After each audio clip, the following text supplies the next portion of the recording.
नांदेड जिल्ह्यात पावसाने दडी मारल्याने खरीप हंगामातील पिके संकटात सापडली आहेत. पेरणीनंतर पावसाने पाठ फिरवल्यामुळे सोयाबीन आणि ज्वारीची पिके वाळू लागली असून शेतकऱ्यांमध्ये चिंतेचे वातावरण आहे. दिनांक 14 जुलैपासून नांदेड जिल्ह्यात पावसाने पाठ फिरवल्याने खरीप हंगामातील सोयाबीन, ज्वारीसह इतर पिकांवर मोठे संकट ओढवले आहेत.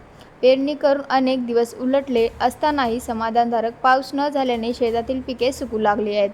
यंदा चांगला पावसाच्या अपेक्षेने अनेक शेतकऱ्यांनी कर्ज काढून पेरणी केली. बियाणे, खते आणि शेती मशागतीवर मोठा खर्च केला. मात्र आता पावसाअभावी पिके करपू लागल्याने शेतकरी हवालदिल झाले आहेत. केलेली गुंतवणूक वाया जाण्याची भीती निर्माण झाली असून कर्जाची परतफेड कशी करायची असा गंभीर प्रश्न शेतकऱ्यांसमोर उभा टाकला आहे.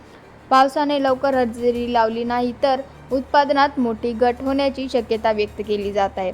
त्यामुळे शासनाने परिस्थितीची तातडीने दखल घेऊन आवश्यक उपाययोजना कराव्यात आणि गरज पडल्यास शेतकऱ्यांना आर्थिक मदत जाहीर करावी, अशी मागणी शेतकरी करत आहेत.